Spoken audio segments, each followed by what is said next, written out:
आज का हम लोग करेंट अफेयर्स स्टार्ट करते हैं। आज का क्यूज, ठीक है,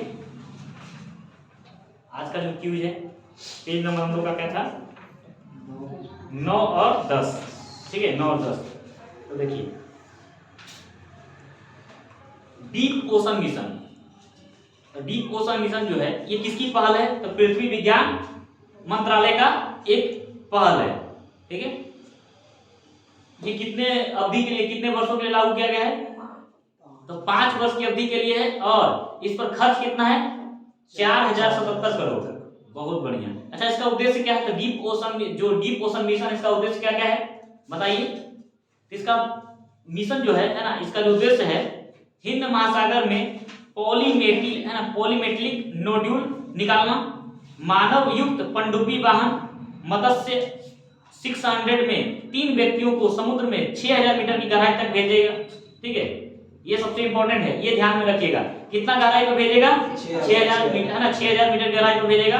और किससे भेजेगा, कौन सी पनडुब्बी है, मत्स्य 600, है ना, मत्स्य 600, सॉरी 6000 है ना, 6000, मत्स्य 6000। इसका नाम 6000 इसलिए पड़ा क्योंकि कितनी गहराई पर जाएगा, 6000 की गहराई पर जाएगा, 6000 मीटर की। गहरे समुद्र में वनस्पतियों और जीवों की जैव पूर्वेक्षण करेगा, उसका, है ना, खोजबीन करेगा, देखेगा, सर्वेक्षण करेगा। अब तटीय महासागर थर्मल ऊर्जा स्थानांतरण रूपांतरण के लिए इंजीनियरिंग डिजाइन तैयार करेगा। महासागर जलवायु परिवर्तन सलाहकार सेवाओं का विकास होगा इससे। तो इस तरह से डीप ओशन जो मिशन, इसका क्या है, प्रमुख उद्देश्य ये था। चलिए, इसमें कौन सा पनडुब्बी जुड़ा हुआ है, मत्स्य, कौन सा, मत्स्य, ठीक है, हाँ, 6000। चलिए, भारत की पहली राष्ट्रीय सुरक्षा रणनीति, तो देश की सुरक्षा उद्देश्यों और इन्हें प्राप्त करने के लिए अपनाए जाने वाले तरीकों की रूपरेखा का रणनीति है। इसका उद्देश्य क्या है, इसमें कुछ उद्देश्य दिया गया है। पाकिस्तान राष्ट्रीय सुरक्षा नीति 2022-26 का मुकाबला करेगा। साइबर सुरक्षा के लिए अलग से बजट का प्रावधान किया गया है। तो आपसे पूछेगा सवाल, बताइए साइबर सुरक्षा के लिए अलग से बजट का प्रावधान किस रणनीति के तहत किया गया है, तो भारत की पहली राष्ट्रीय सुरक्षा रणनीति के तहत, ठीक है। चलिए, इनोवेशन और टेक्नोलॉजी के लिए नए विभाग की स्थापना की जाएगी इसके तहत। महत्वपूर्ण और उभरती प्रौद्योगिकियों पर ध्यान दिया जाएगा। आगे, नारी शक्ति वंदन अधिनियम 2023, ये क्या है, इसका 106वां संविधान संशोधन अधिनियम ये पेश किया गया है। तो कौन सा संविधान संशोधन है, 106वां संविधान संशोधन अधिनियम है 2023। विधेयक का क्या उद्देश्य है, यह लोकसभा, राज्य लोकसभाओं और दिल्ली विधानसभा में महिलाओं के लिए 33% आरक्षण अनिवार्य करता है। कितना, 33%, ठीक है। यानी लोकसभा, राज्य विधानसभा और दिल्ली के जो विधानसभा है वहां भी क्या करेगा, महिलाओं को 33% आरक्षण देगा। इसके पहले केवल पंचायती राज संस्थाओं में क्या था, महिलाओं को 33% का आरक्षण था। लेकिन बिहार सरकार जो ये पहली सरकार है, पहली गवर्नमेंट है जिन्होंने कितना किया, 50% तक कर दिया, ठीक है। चलिए, इसके बाद यह मौजूदा एससी और एसटी आरक्षण के भीतर महिलाओं के 1/3 सीटें भी आरक्षित करता है। अच्छा, एससी एसटी के अंतर्गत भी महिलाओं का कितना आरक्षित कर देगा, 1/3, मतलब 1/3, वही 33% लगभग। सीटें चक्रानुक्रम आधार पर आरक्षित की जाएगी, ठीक है, मतलब साइक्लिक होगा, है ना, एक के बाद एक, इस तरह से साइकिल के रूप में चलेगा। आरक्षण 15 वर्षों के लिए प्रदान किया जाएगा। इसके पश्चात संसद द्वारा निर्मित विधि के माध्यम से इसे जारी रखा जा सकता है। मतलब यह जो अभी आरक्षण मिला है महिलाओं को, कितना वर्ष के लिए मिला है, 15 वर्ष। इससे हमारा क्या क्या निकल गया, पहला, महिलाओं को 33% का आरक्षण मिल गया, सीटों का आरक्षण मिल गया है लोकसभा में, विधानसभा में, और साथ साथ दिल्ली के भी विधानसभा में मिल गया है। और महिलाओं को ये जो आरक्षण है कब तक लागू रहेगा, कितने वर्ष तक, 15 वर्ष तक। और उसके बाद संसद जैसा नियम लगेगा, कैसा, जैसा उचित लगेगा वैसा कार्य करेगी, ठीक है। इसके साथ एससी एसटी जो महिला है उसको भी, उसके अंदर भी क्या है, 1/3 सीटों का आरक्षण किया गया है, ठीक है। चलिए, देखिए नोट, अगर अनुच्छेद के कौन कौन सा अनुच्छेद जुड़ गया, तो अनुच्छेद 300A, 332 का ए, ठीक है, अनुच्छेद 170 का 3 और 82 में संशोधन किया गया है। लोकसभा में सिर्फ दो सांसदों ने इसका विरोध किया। चलो, इसका हम लोग का इसको पढ़ने का मतलब नहीं कि कोई विरोध किया नहीं किया, बस जो मेन था वो क्या था, 15 वर्ष के लिए लागू होगा और महिलाओं को 33% का आरक्षण मिल गया है लोकसभा विधानसभा में, ठीक है, ये ध्यान में रखना है, ठीक है। और 1/3 एससी एसटी को भी मिला है, ठीक है। आगे, अब G20 दिल्ली घोषणा क्या है, ठीक है, इसका आदर्श वाक्य क्या है, वसुधैव कुटुंबकम। आदर्श वाक्य क्या है, वसुधैव कुटुंबकम। एक पृथ्वी, एक परिवार, एक भविष्य, ठीक है। अब देखिए इसमें क्या क्या घोषणा किया गया ये ध्यान में रखिएगा। अच्छा, G20 की स्थापना कब हुआ था? 1999 में। G20 की स्थापना कब हुआ? 1999 में। ठीक है, इसमें क्या थे? 19 देश और एक क्या था? यूरोपीय संघ, है ना, यूरोपीय यूनियन इसमें एक शामिल था। तो टोटल हो गया कितना? 20। ठीक है, रूस यूक्रेन युद्ध पर कहा गया कि सभी राज्यों को संयुक्त राष्ट्र चार्टर के अनुरूप कार्य करना चाहिए। कह सभी देशों को क्या करना चाहिए? यूएनओ का जो चार्टर है उसके अनुसार कार्य करना चाहिए। क्रिप्टो है ना एसेट्स नियामक ढांचे के लिए संयुक्त रोडमैप तैयार करना चाहिए। ठीक है, एक क्रिप्टो करेंसी है, ठीक है, उसको बोलते हैं कौन सा करेंसी, है ना, वो करेंसी जो होता है वो आपको भौतिक रूप से नहीं, वो क्या होगा, वो मेनली रूप से क्या होगा, वो आर्टिफिशियल है, यानी कहने का मतलब क्या है, वो डिजिटली मुद्रा, एक तरह से डिजिटल मुद्रा है। क्रिप्टो करेंसी क्या है? डिजिटल मुद्रा। ठीक है, तो महिला सशक्तिकरण पर कार्य समूह का निर्माण किया जाएगा। ग्लोबल डिजिटल पब्लिक इंफ्रास्ट्रक्चर की स्थापना होगा। 2030 तक 3 गुना नवीकरणीय ऊर्जा क्षमता का निर्माण किया जाएगा। G20 में पहली बार UNGA 75 यानी UNSC में सुधार पर समझौता किया गया। इसके बाद अफ्रीकी संघ इसमें सम्मिलित हो गया। G20 में पहली बार क्या हो गया? अफ्रीकी संघ को शामिल कर लिया गया। वैश्विक जैव ईंधन गठबंधन किया गया। ISA के साथ 3 हाइड्रोजन इनोवेशन सेंटर की स्थापना किया गया। ठीक है, ISA समझ रहे हैं? International solar alliance, international solar alliance. ठीक है, इसका मुख्यालय कहाँ है? अपना गुड़गांव में। ठीक है, हरियाणा का जो गुड़गांव है वहां। ठीक है, इसी को क्या बोलते हैं? गुड़गांव को क्या नाम देते हैं? तो चलिए कमेंट बॉक्स में लिख के बताइए कि गुड़गांव को किस नाम से जानते हैं। ठीक है, चलिए आगे।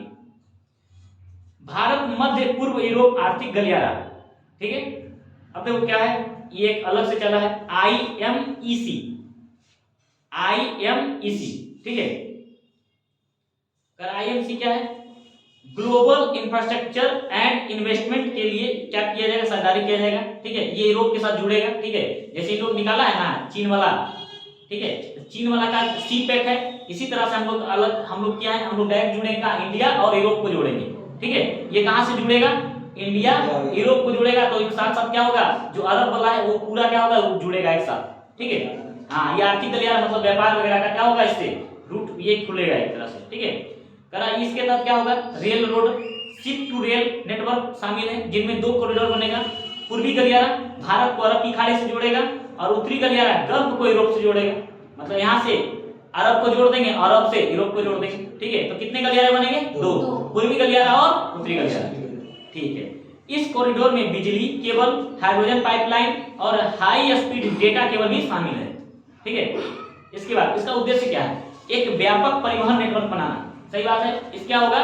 इससे क्या होगा? एक व्यापक परिवहन बन जाएगा, है ना, जो भी सामान होगा वहां से यहाँ आसानी हो जाएगा लाने में। व्यापक व्यापार और कनेक्टिविटी की सुविधाजनक बनाकर एशिया, यूरोप और मध्य पूर्व का एकीकरण हो जाएगा। क्षेत्रीय आपूर्ति श्रृंखलाओं को सुरक्षित किया जाएगा। आगे, भारत ग्लोबल साउथ और है ना फिक पिक। ठीक है, कर रहा है क्या है ये? 17 नवंबर 2023 को भारत ने ग्लोबल साउथ समिट के दूसरे संस्करण की मेजबानी की, जिसमें 125 देशों ने भाग लिया। कितना देश भाग लिया? 125। थीम क्या था? Global south, global south together for everyone's growth, everyone's trust. ठीक है, ग्लोबल साउथ शब्द की कोई सख्त भौगोलिक परिभाषा नहीं है। ग्लोबल नॉर्थ और ग्लोबल साउथ को ब्रांड लाइन द्वारा विभाजित किया गया है।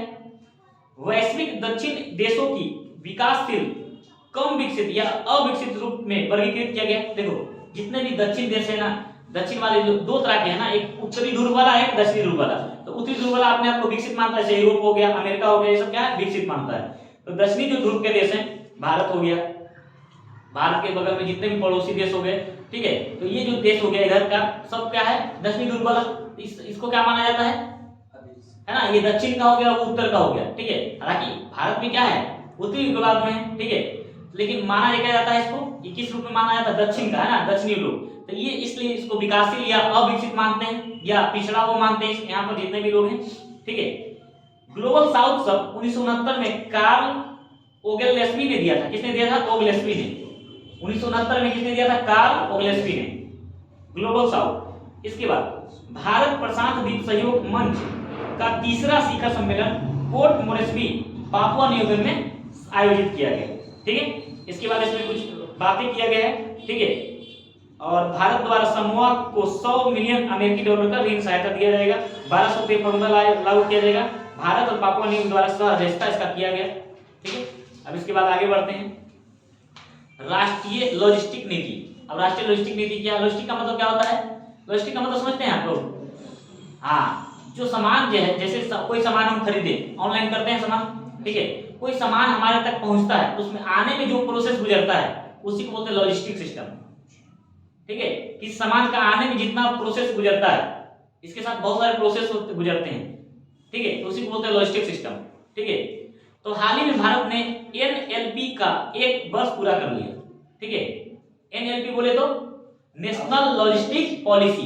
ठीक है, एनएलपी का क्या उद्देश्य? लॉजिस्टिक की लागत कम करना, 2030 तक वैश्विक बेंचमार्क तक पहुंचना। कर रहा है लॉजिस्टिक का अभी तक कीमत क्या है? बहुत ज्यादा। आप लोग देखते हो कि आज सामान आने में ज्यादा पैसा लग जाता है। ठीक है, सामान कहीं से मंगाइए, आने में बहुत ज्यादा खर्च हो जाता है। इसको क्या करना है? कम करना है, ताकि सामान क्या हो जाए? सस्ता। और सामान जितना है उतना ज्यादा लग जाता है लाने में, तो महंगा हो जाता है सामान। ठीक है, कह 2030 तक सिर्फ 25 देशों में आना। कह जितना 25 देश का जितना लॉजिस्टिक चार्ज जो है ना, लॉजिस्टिक जो सिस्टम है, उस तरह से हम लोग आ जाएंगे, 25 देशों में आ जाएंगे 2030 तक। कृषि उत्पादों की बर्बादी को रोकना। अब आने में जो अब लग जाएगा, मान लिया कुछ कच्चा सामान है, जितना भी कृषि का प्रोडक्ट है, आने में तो टाइम लगेगा, तो खराब हो जाएगा रास्ते में। ठीक है, तो उसको क्या करना? बर्बादी को रोकना है। भौतिक संपत्तियों के गोदामों को मानकीकृत करने का लक्ष्य। सभी लॉजिस्टिक की निगरानी के लिए सिस्टम इंप्रूवमेंट ग्रुप का गठन करना। डेटा संचालित निर्णय समर्थन तंत्र बनाना। इस तरह से है ना, ये लागू किया जाएगा। ये टोटल जो है कितने क्षेत्र में लागू होगा? 8 कार्य क्षेत्र में लागू होगा। ठीक है, वर्तमान में भारत विश्व लॉजिस्टिक प्रदर्शन सूचकांक 2023 में 38वें स्थान पर है। कितने स्थान पर है? 38। और लाना कितने में है? 25 के अंदर में लाना है ना, 38 है और 25 के अंदर में आना है। ठीक है, अब कह पीएम विश्वकर्मा योजना, इसका उद्देश्य क्या है देख लेते हैं। इसका उद्देश्य जो है पीएम विश्वकर्मा प्रमाण पत्र और आईडी कार्ड देना, कौशल उन्नयन करना, टूल किट प्रोत्साहन करना, ऋण सहायता देना, डिजिटल लेनदेन के लिए प्रोत्साहन और विपणन समर्थन देना। ठीक है, इसका पात्रता कम से कम कितना होगा? कम से कम 18 वर्ष वाला। ठीक है, क्या बोलो? विपन्नता समर्थन, है ना। विपन्नता समर्थन का मतलब होता है व्यापार से। ठीक है ना, विपन्नता का मतलब क्या होता है? व्यापार से। ठीक है, ऐसे विपणन का मतलब होता है ना, व्यापार या वाणिज्य का मतलब होता है विपणन। ठीक है, विपणन से मतलब व्यापार, रोजगार बढ़ाने के लिए। ठीक है, विपणन समर्थन। ठीक है, लाभ परिवार के एक सदस्य तक ही सीमित रहेगा। हाथों और औजार से काम करने वाला कारीगर शिल्पकार है ना, ये इसी लोग को मिलेगा। 18 वर्ष की कम से कम आयु होना चाहिए और एक ही सदस्य को मिलेगा। और ये क्या होना चाहिए? ये हाथों और औजारों से काम करने वाला कारीगर या शिल्पकार होना चाहिए, उसी को मिलेगा इसका लाभ। ठीक है, हाँ, इसका उद्देश्य क्या है आपको बता चुके हैं कि रोजगार बढ़ाना है। किसको मिलेगा? कारीगर और शिल्पकार को मिलेगा। ठीक है, चलिए इसके बाद है अप्सपा। अप्सपा जो है 1958 में आया था। हाँ, अप्सपा है क्या? तो देखिए, सशस्त्र बल विशेष अधिकार अधिनियम है। ठीक है, आर्म्ड फोर्सेस स्पेशल, है ना, प्रोटेक्शन एक्ट। ठीक है, इसको बोलते हैं 1958 में आया था। ठीक है, यह अधिनियम अरुणाचल प्रदेश, असम, मणिपुर, मेघालय, मिजोरम, नागालैंड और त्रिपुरा के आसान क्षेत्रों में सशस्त्र बल द्वारा विशेष रूप से क्या किया गया था? विशेष रूप से इसको क्या करता है? शक्ति प्रदान करता है। कौन सा? पूर्वोत्तर वाले क्षेत्र में, है ना। पूर्वोत्तर वाले क्षेत्रों में क्या करता है? सेना को विशेष रूप से शक्ति प्रदान करता है। कौन सा? अप्सपा कानून। अप्सपा कानून कब आया था? 1958। चलिए, बिना, अब देखो क्या होता है इसके तहत, बिना वारंट के संदिग्ध लोगों को गिरफ्तार किया जा सकता है। कानून के अनुसार किसी व्यक्ति पर गोली चलाना या बल प्रयोग करना किया जा सकता है। किसी भी ऐसी संरचना को नष्ट कर दे जिसमें हथियारों के भंडार का आश्रय होने का संदेह हो, जहां से हमले किए जाने का संभावना हो। साक्ष्य के लिए बिना वारंट के तलाशी लेना। अप्सपा अभियोजन या कार्यवाही पर रोक लगाता है। अधिनियम के तहत, अच्छा, इस अधिनियम के तहत शक्तियों का प्रयोग करते समय की गई कार्रवाई के लिए कर्मियों के खिलाफ केंद्र की मंजूरी को छोड़कर, है ना, कोई और इस पर रोक नहीं लगा सकता है। मतलब ये डायरेक्ट केंद्र सरकार द्वारा इसको पावर दिया गया है, इसके अलावा कोई भी इसको रोक नहीं सकता है। अब इसका सिफारिश किसने किया था? न्यायमूर्ति बीपी जीवन रेड्डी समिति ने इसे निरस्त करने की सिफारिश किया। द्वितीय एआरसी की 5वीं रिपोर्ट ने इसे निरस्त करने की सिफारिश की। मतलब कुछ ऐसा जो है, इसको क्या किया? सिफारिश, इसको निरस्त करने का क्या किया? सिफारिश किया गया। ठीक है। इसके बाद स्वच्छ वायु सर्वेक्षण 2023, ठीक है। तो इसको लागू, इसका थीम क्या है? स्वच्छ वायु के लिए एक साथ, स्वच्छ वायु के लिए एक साथ, स्वच्छ वायु के लिए एक साथ, ठीक है। उद्देश्य क्या है? समाज के सभी वर्गों के बीच जागरूकता पैदा करना, नागरिकों को स्वास्थ्य प्रभाव के बारे में सूचित करना, एनसीएपी सभी के लिए स्वच्छ वायु के लक्ष्य को प्राप्त करने के लिए, ठीक है। अब मूल्यांकन के कुछ मापदंड है: वाहन उत्सर्जन, सड़क की धूल, बायोमास और नगर पालिका ठोस अपशिष्ट जलाना। अच्छा, इसमें पहला शहर कौन सा जो बेहतर रहा है? तो इसका पहला जो सबसे अच्छा शहर रहा है इंदौर रहा है। और दूसरा में बताओ, शहर अमरावती, मतलब मिलियन, 1 मिलियन से ज्यादा में इंदौर, एक और 3 लाख से 10 लाख में अमरावती, और 3 लाख से कम में परवाणु, ठीक है। इसके बाद डिजिटल व्यक्तिगत डेटा संरक्षण अधिनियम, ठीक है। यह अधिनियम आया था क्या? 2023 में आया हुआ है। इसके तहत क्या होगा? डेटा संरक्षण बोर्ड का स्थापना किया जाएगा, है ना, भारतीय डेटा संरक्षण बोर्ड की स्थापना की जाएगी। और भारत में वस्तुओं या सेवाओं की पेशकश करते समय भारत के भीतर और भारत के बाहर भी डिजिटल व्यक्तिगत डेटा के प्रसंस्करण लागू होगा, ठीक है। अच्छा, टिप्पणी क्या है? केस पुट्टा स्वामी केस 2017, सुप्रीम कोर्ट ने निजता को मौलिक अधिकार माना। न्यायमूर्ति श्री कृष्ण समिति ने इस अधिनियम को प्रारंभिक मसौदा प्रस्तावित किया, ठीक है। डेटा सुरक्षा के लिए 7 सिद्धांतों की रूपरेखा तैयार किया गया इसके तहत। तो आज का जो था आपका 2 पेज ये समाप्त हो गया है।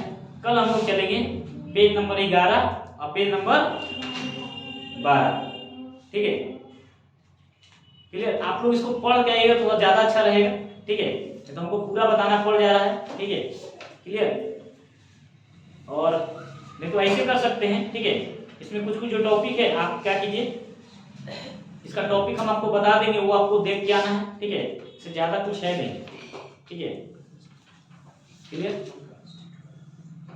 अगला दिन देखिए, रहने देते हैं पेज नंबर, इसको छोड़ते हैं ना, 17 नंबर पेज नंबर से रखते हैं, ठीक है। पेज नंबर 17 देखिए, इसमें क्या बीपीएससी जो अभी तक 2023 में जितना भी एग्जाम हुआ उसमें पूछा हुआ क्वेश्चन है, इसमें दिया हुआ है, ठीक है। तो आप लोग इसको पढ़ के आइएगा, तो क्वेश्चन के रूप में पढ़ना, पूछने में भी ठीक लगेगा। तो 17 और 18, ठीक है, पेज नंबर 17 और 18, ठीक है, आप लोग पढ़ के आइएगा।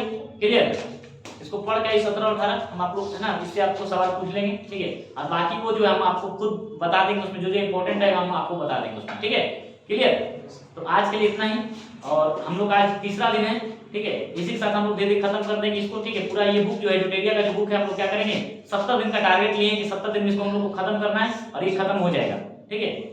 इसी तरह से आप लोग सहयोग करते रहिए, और इसको जितना ज्यादा आप लोग शेयर कर सकते हैं शेयर कीजिए, और 2 बार 3 बार जितना बार आपको देखना है देखिए, जितना बार देखिएगा सुनिएगा आपको याद होता जाएगा। ओके, धन्यवाद।